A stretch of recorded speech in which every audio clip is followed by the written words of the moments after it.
Om Namo Bhagavate Vasudevaya. Om Namo Bhagavate Vasudevaya. Om Namo Bhagavate Vasudevaya. Narayanam Namaskritya Naram Chaiva Narottamam Devim Saraswatim Vyasam Tato Jayamudhirayat Nashtaprayeshu Abhadreshu Nityam Bhagavata Sevaya Bhagavati Ruttama Shloke Bhakti Bhavati Naistiki Om Gnanatimirandasya Gnananjana चक्षुरुन्मिलितं येन तस्मै श्रीगुरवे नमः। नमो विष्णुपादाय कृष्णप्रेष्ठाय भूतले श्रीमते भक्तिवेदान्तस्वामिनिति नामिने। नमस्ते सारस्वते देवे गौरवाणी प्रचारिणे निर्विशेषशून्यवादि पाश्चात्यदेशतारिणे। जय श्रीकृष्ण चैतन्य प्रभु नित्यानन्द श्री अद्वैत गदाधर शिवासादि गौरभक्तवृन्द।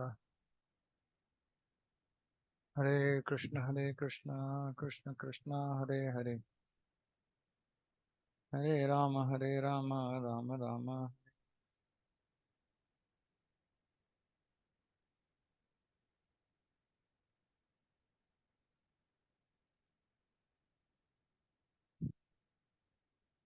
Okay, 327-9 सानुबन्धे च देहेऽस्मिन् अकुर्वन् आग्रहं ज्ञानेन दृष्टतत्त्वेन प्रकृते पुरुषस्य च. One's seeing power should be increased through knowledge of spirit and matter, and one should not unnecessarily identify himself with the body and thus become attracted by bodily relations. Seeing power should be increased through knowledge of spirit and matter, not just of knowledge of matter.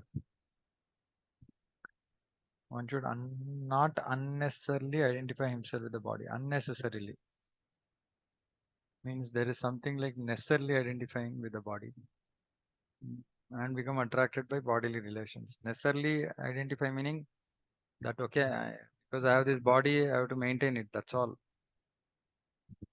So whatever is required to keep body and soul together. Apart from that, everything else is unnecessary. And thus become attracted by bodily relations. Conditioned souls are eager to identify with the body and consider that the body is myself, and that anything in relationship with the body or possession of the body is mine. In Sanskrit, this is called ahamta and mamata, and it is the root cause of all conditional life, and is also the 10th offense to the holy name. A person should see things as the combination of matter and spirit. He should distinguish between the nature of matter and nature of spirit, and his real identification should be with the spirit, not with matter. By this knowledge, one should avoid false bodily concept of life. Very clear instruction. One should not unnecessarily identify himself with the body and thus become attracted by bodily relations. So we are attracted by bodily relations because we are identifying ourselves with the body. The same thing we'll keep hearing again and again in Srimad Bhagavatam. Ultimately, we have to come to this stage where we are not attracted by bodily relations, but we are attracted by the relations at the level of soul, looking at everybody as part and parcel of Krishna. In samasarveshu bhuteshu, not by bodily relation. If you are attracted by bodily relations, we can understand we are on the bodily platform. That means that we are unnecessarily identifying ourselves with the body. Actually, sometimes when we read this and we find it very difficult, no, how can we just get out of this mindset? Actually, it is, it's like shaking off. We have to shake it off. Mm, like sometimes um, somebody is like goes into some very deep emotion, etc. Like, somebody has to come and shake them up, literally, physically, right? Or slap them once. Somebody is held by some ghostly spirits, etc. Slap them, shake them up. like that. Actually, or if there is dirt on our body, we have to shake it off. So this is like that. We have to shake it off. If we are just very, uh, mm, what should we say? Very nicely or smoothly, we are trying to take this out of our system. It will not happen. It requires some shock treatment. So we have to like shake it off. Otherwise, this will always seem like an impossible thing to overcome. This attraction to body. We have to just shake it off. No, I am not the body. Right? Wake up, wake up. I'm not the body. I'm spirit soul. So these are all temporary relations. Okay, I have some duty towards them. I'll fulfill. But why should I be attracted to them? Uh, so somewhat like Jeev Jago. Always, when we get stuck with this bodily attracted by bodily relations, we have to just remember that it's just because we are on the bodily platform, we are being attracted by bodily relations. निवृत्तबुद्ध्यवस्थानो दूरीभूतान्यदर्शनः उपलभ्यात्मानात्मानं चक्षुषेवार्कम् आत्मदृक्. One should be situated in the transcendental position beyond the stages of material consciousness and should be aloof from all other conceptions of life. All other conceptions, sarvadharman parityaja. Thus, realizing freedom from false ego, one should see his own self just as he sees the sun in the sky. Kapil Muni is saying, just as one sees the sun in the sky, how difficult is it to see the sun in the sky? It's shining brightly. This is the source of light and heat. It's very easy. There's only one sun, and we just see. Similarly, in this body, there's only one soul, which is actually shining bright. But because of our covering of this false ego, we're not able to see the brightness of that soul.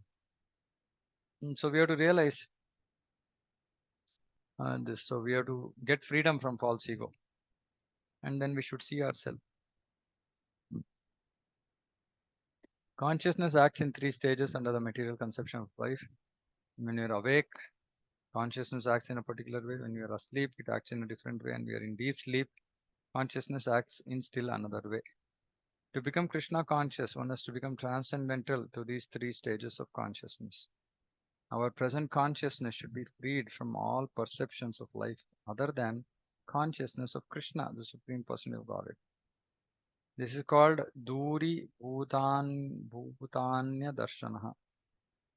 Duri Bhutanya Darshanaha, which means that when one attains perfect Krishna consciousness, he does not see anything but Krishna.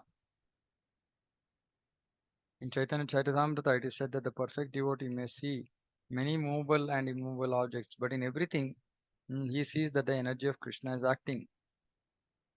As soon as he remembers the energy of Krishna, he immediately remembers Krishna in his personal form. Hmm. So as soon as we see anything movable or immovable, uh, we have to see that as energy of Krishna. Okay, this is the external energy. Then there's Atma, which is the internal Tatastha Shakti. As soon as one remembers the energy, we should immediately remember the personal form of Krishna. Therefore, in all his observations, he sees Krishna only. Brahma Samhita, it is stated that one's eyes are smeared with the love of Krishna. Premanjana Churita. He always sees Krishna outside and inside. So he sees the energy of Krishna, immediately he remembers Krishna's personal form. Sees the energy of Krishna, remembers the energy, personal form of Krishna. So he is only seeing Krishna all the time. This is confirmed here. One should be freed from all other vision. And in that way, he is freed from the false egoistic identification and sees himself as the eternal servant of the Lord. Chakshushevarkam. As we can see the sun without a doubt, one who is fully developed in Krishna consciousness sees Krishna and his energy. By this vision, one becomes Atmadrik or self-realized. When the false ego of identifying the body with the self is removed, actual vision of life is perceivable. The false ego is removed, actual vision that we are the Atma is perceivable. Senses therefore also become purified. Real service of the Lord begins when the senses are purified. Tat paratvena nirmalam. Rishikena Rishikesha Sevanam Bhakti Ruchate. So that is why that Brahmabhuta stage is the stage of pure senses, purified senses. Unless we come to the stage of purified senses, real bhakti doesn't start. Till then, it can be called as bhakti abhasa. It's a semblance of bhakti. It looks like bhakti. It's not actually bhakti. It looks like bhakti. Till we come to Brahmabhuta, we are actually not practicing bhakti. We have to come to Brahmabhuta when our senses are purified. Only then real bhakti begins. But bhakti is so powerful that even in that semblance, even in that, it looks like bhakti, but bhakti is so powerful that it actually purifies us and brings us to the actual stage of real bhakti. This is like the amazing quality of bhakti, so powerful. We can't imagine. Bhakti cannot be performed with impure senses. That means that then that becomes like a prerequisite. Then it'll go through, you go to the, traditional path of yoga ladder. So one has to come through karma, gnana, purify oneself, then come to bhakti. That is the Brahma Bhuta Prasannatma. So Gnani, he comes to Brahma Bhuta, then he can come to bhakti because his senses are purified. But for somebody in bhakti yoga, they don't have to go through this process because the process of bhakti itself is so powerful that the impure senses automatically become purified. And then real bhakti starts. One does not have to stop the activities of the senses, but the false ego of identifying with the body has to be removed. Then the senses automatically become purified. The purified senses one actually discharge can actually discharge devotional service. See again.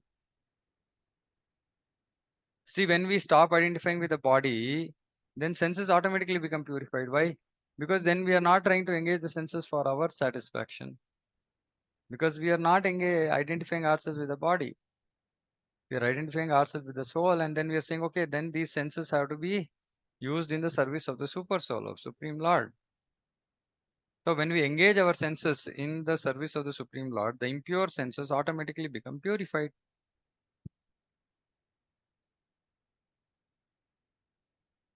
Hmm. And as the senses become purified, the mind becomes purified.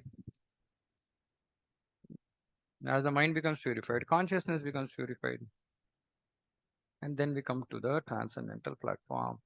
So bhakti is so simple, so powerful, yet so simple.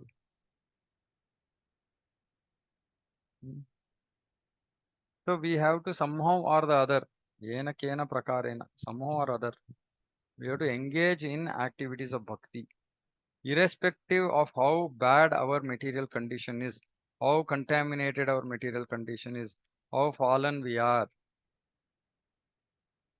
It doesn't matter. We have to simply engage in the activities of bhakti, and the activities of bhakti itself will purify us and will bring us to the stage of pure purity where actual real bhakti starts.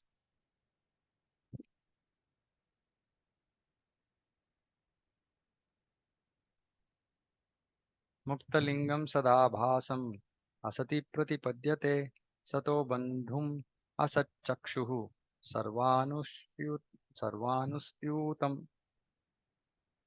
nusyutam advayam sarva anusyutam syutam.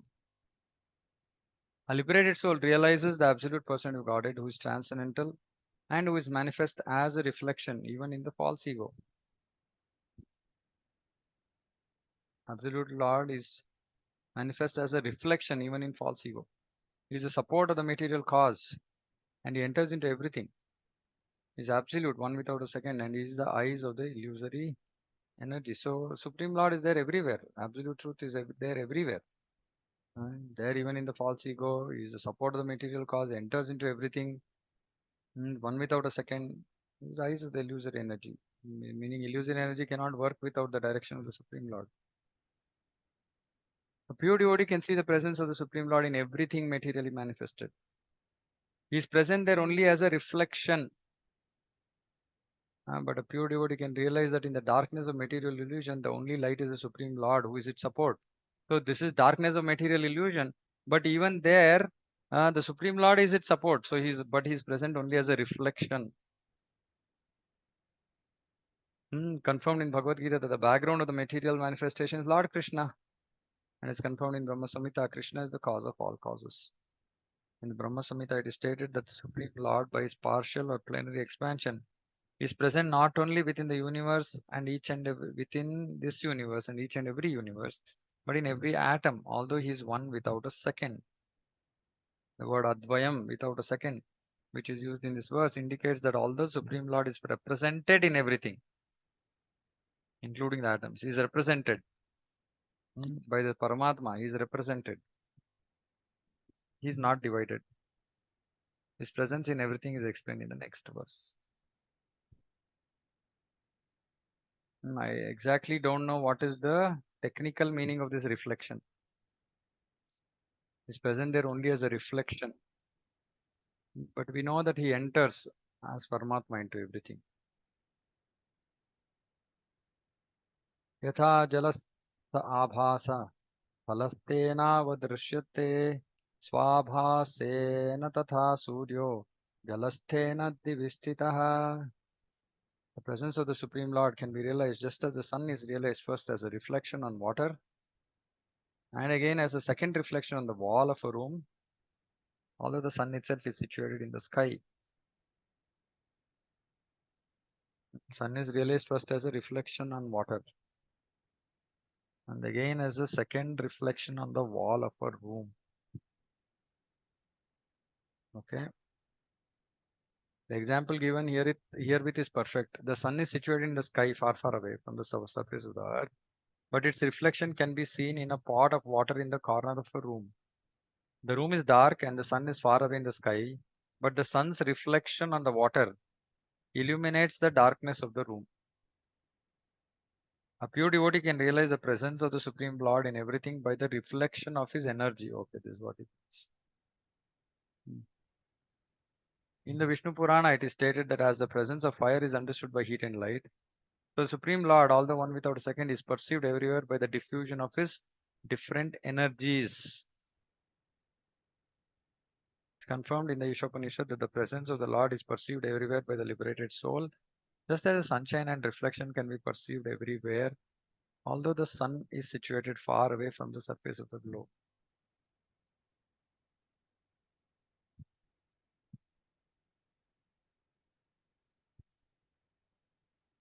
Second reflection of the wall.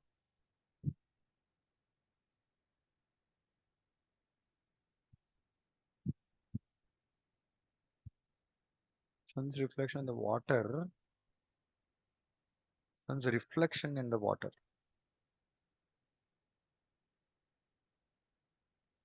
Illuminates the darkness of the room.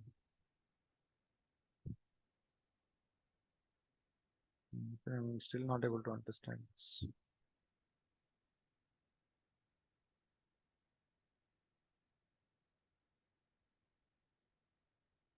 The reflection of energy. Is it reflection of his energy or actually it's his energy?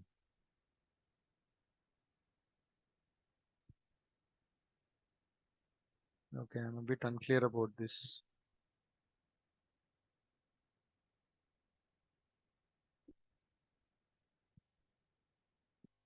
Okay, I have to do some study. I'm not sure about this reflection.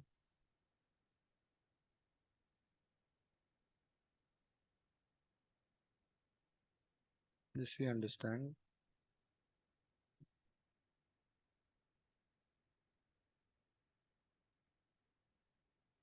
Okay.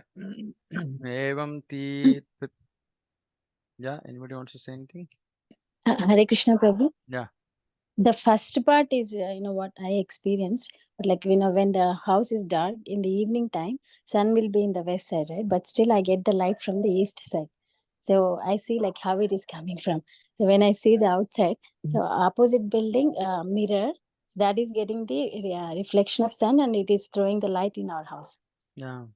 Yeah, Yeah, that's which is fine, but the Lord enters this material world as energy, not as a reflection of his energy. okay. Right. So I don't know whether reflection means because it's originally spiritual that Prabhupada is talking about some reflection. I don't know. because the Lord Himself enters. mm, Right.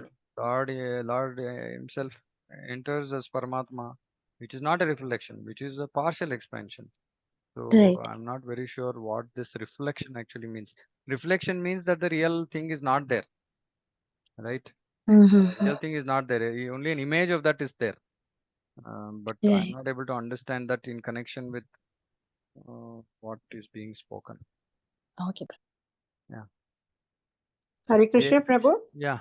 I just read a few days back, like when the sun is reflecting in the water, even if the water is moving or it is calm or it is hot, it doesn't make any difference to the sun. Yeah.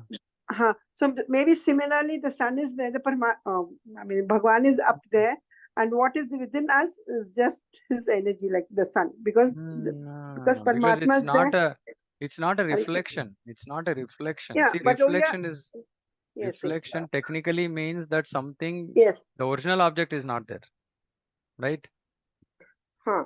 It's not a partial expansion. Reflection means that the original image is like, is there is some object which is capturing that image, and then we are seeing the image on that captured object, so it's a reflection. So it's very different, right, the concept. Yes, Because yes. see, there are, even in bhakti there are two things that are discussed: there's shadow, there's reflection, and then there is the original. As in, these three things cannot be mixed up, right? So I'm not able to understand still how it is being spoken as a reflection,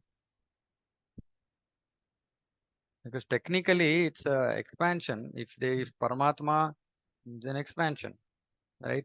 But not a reflection. So technically, see, because here, for example, in this verse, this can be understood. Self-realized soul is this reflected first in the threefold ego. Because reflected meaning that propensity of the soul to enjoy first manifests itself in threefold ego. So the soul itself is not present in threefold ego, but a reflection of the soul's propensity is present in the false ego, in the threefold ego, right? So this we can understand as this is the reflection. Because the original thing is not present. Soul is not present in false ego. A reflection of the soul's desire is present in as false ego. But same thing cannot be explained of Supreme Lord. Okay, anyway, we'll see. Some things is beyond our level of realization. We should talk to the devotees. Okay, so self-realized soul is thus reflected first in the threefold ego and then in the body, senses, and mind. Maybe this is another way of saying that the Lord is reflected because soul is also part and parcel of Krishna, and the soul is reflected. So maybe then we can say the Supreme Lord is also reflected. I don't know. Let's see what Prabhupada is saying in the purport. The conditioned soul thinks I am this body, but a liberated soul thinks I am not this body. I am spirit soul. This I am is called ego or identification of the self. I am this body, or everything in relationship to the body is mine. It's called false ego. But when one is self-realized and thinks that he is an eternal servant of the Supreme Lord, that identification is real ego. One conception is in darkness of the threefold qualities of material nature, and the other is in pure state of goodness, to the Sattva, Vasudeva. When we say that we give up our ego, this means that we give up our false ego, but real ego is always present. When one is reflected through the material contamination of the body and mind in false identification, he is in the conditioned state. But when he is reflected in the pure stage, he is called liberated. The identification of oneself with one's material possessions in the conditional stage must be purified, and one must identify himself in relation with the Supreme Lord. In the conditioned state, one accepts everything as an object of sense gratification, and in the liberated state, one accepts everything for the service of the Supreme Lord. So, to the extent that we accept everything, to that extent we are liberated. Hmm. So, if we are 90% accepting everything for service of Krishna, then we are 90% liberated, which means that we are not fully liberated. We are purified to a great extent, but still there is contamination. So we have to simply see how much we are using or accepting everything in service of Lord or in service of our senses. That much we are pure. Krishna consciousness devotional service is the actual liberated stage of a living entity. Yeah. Otherwise, both accepting and rejecting on the material platform or in voidness or impersonalism are imperfect conditions for the pure soul. So Krishna consciousness is the only perfect condition. Mm. And that is the actual liberated stage. By the understanding of the pure soul called Satya Drik, one can see everything. See, one can see everything as a reflection of the Supreme Personality of Godhead. Again, let's see if you can understand. By understanding of the pure soul, one can see everything as a reflection of the Supreme Personality of Godhead. Concrete example can be given in this connection. Conditioned soul sees a very beautiful rose, and he thinks that the nice aromatic flower should be used for his own sense gratification. This is one kind of vision. A liberated soul, however, sees the same flower as a reflection of the Supreme Lord. Oh. He thinks this beautiful flower is made possible by the superior energy of the Supreme Lord. Therefore, it belongs to the Supreme Lord and should be utilized in his service. Okay, but the Supreme Lord is also entered that flower. But okay, this is just like that. That superior energy is manifested in this form. So it's like indirectly it is making us remember Supreme Lord. Like that, maybe it's a reflection. There are two kinds of vision. The conditioned soul sees the flower for his own enjoyment, and the devotee sees the flower as an object to be used in the service of the Lord. In the same way, one can see the reflection of the Supreme Lord in one's own senses. Reflection. With that correct vision, one can engage everything in the service of the Lord. Reflection.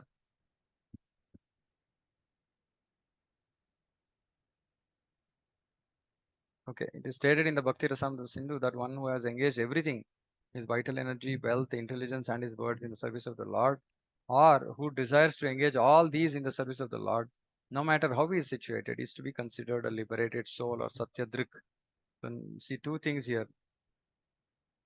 One who has engaged everything already, vital energy, wealth, intelligence, words, or who desires to engage. Meaning one is already in the pure state, one wants to become pure, is considered a liberated soul. Such a man has understood things as they are. The desires, meaning it's not like it's like some he's engaged steeped in sense gratification and he wants to desires to engage all these in his maybe, like I said, it's 90%, 80%, not fully, but to a great extent. Then he is also considered a liberated soul. But the possibility of this liberated soul uh, can temporarily fall down uh, because there is still material contamination, meaning of somebody who is not fully engaged everything. But the one who is fully engaged everything, very less chance of his falling down. But both have to be respected and considered as liberated souls. So anybody who is already using their vital energy, wealth, intelligence, words have to be considered liberated. Anybody who desires to engage all but not currently engaging all, maybe currently engaging a lot of it, is also considered as a liberated soul. Bhuta sukshmendriyam mano buddhyadishva iha nidraya line shvasati yastatra vinidro nirahankriyah. Although devotee appears to emerge in the five material elements, uh, the objects of material enjoyment, the material senses, material mind, intelligence, he is understood to be awake and to be freed from the false ego. See, he is a devotee. Who is a devotee? He is awake and is freed from false ego.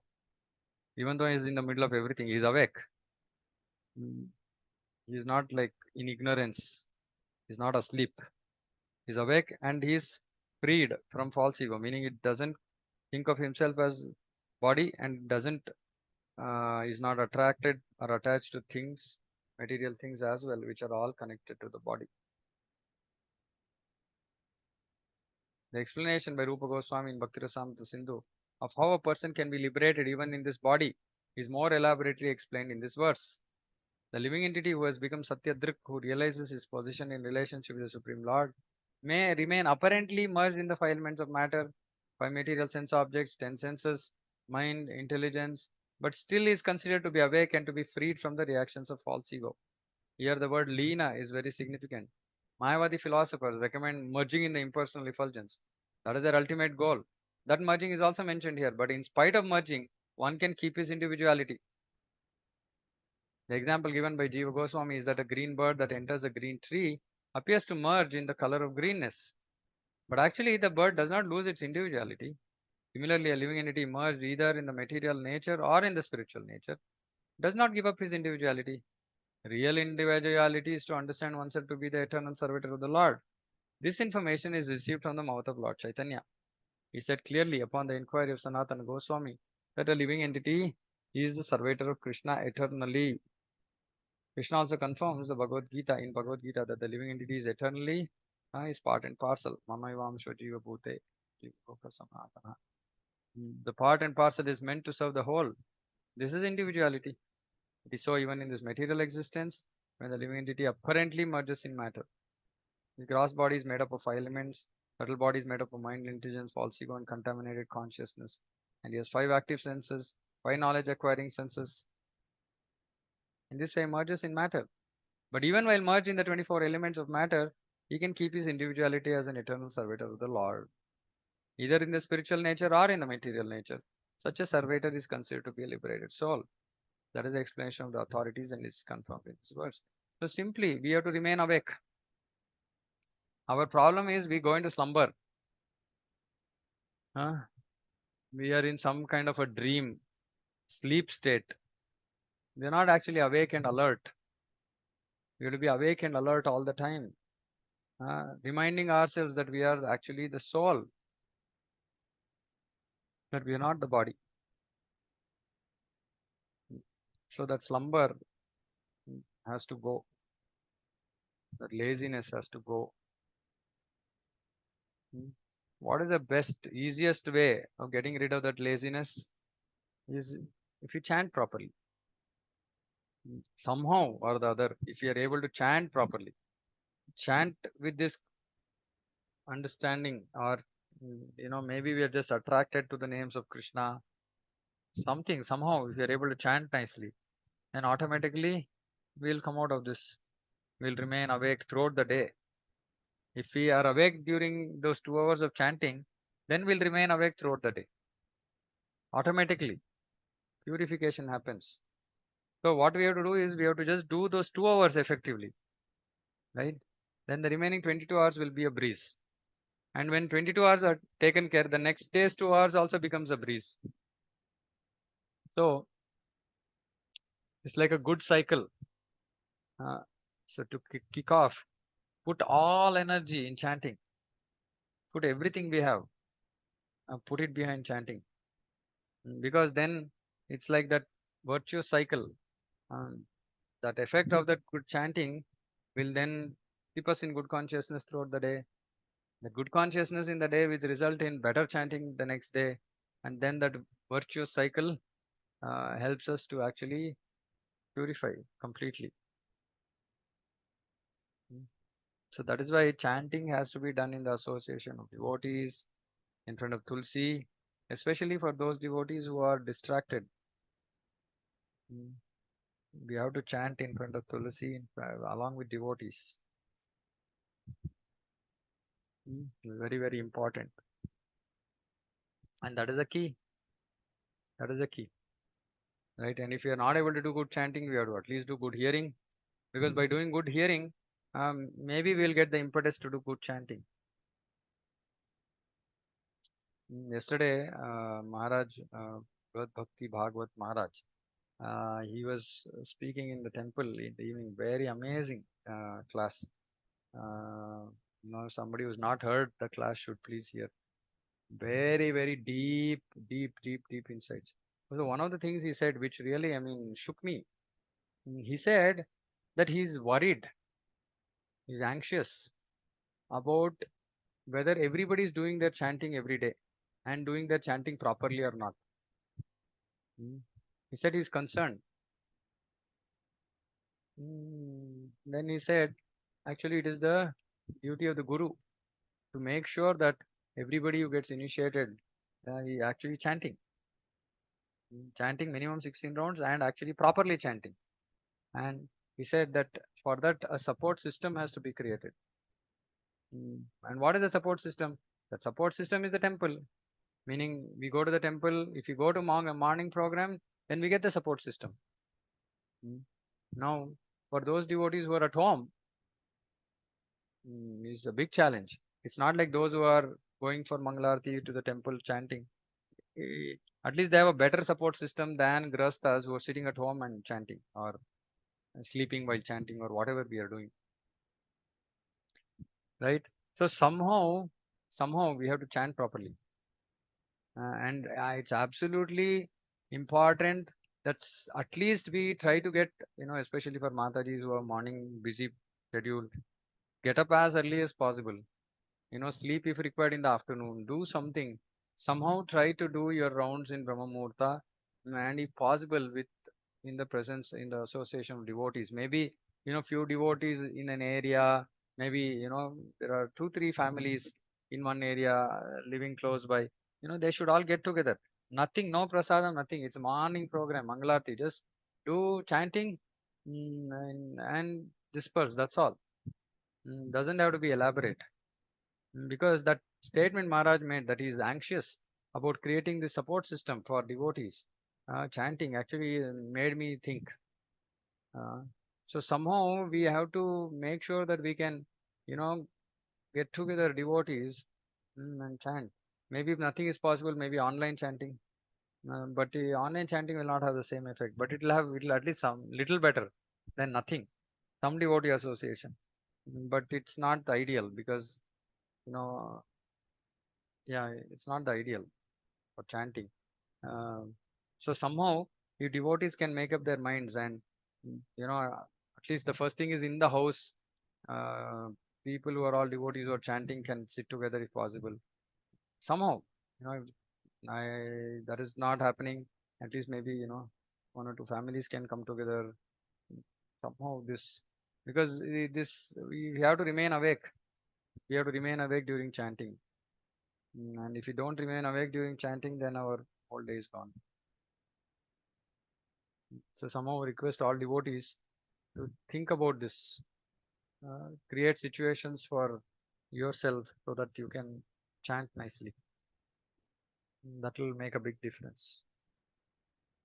Okay, I'll stop here. If there's anything, any comments, questions?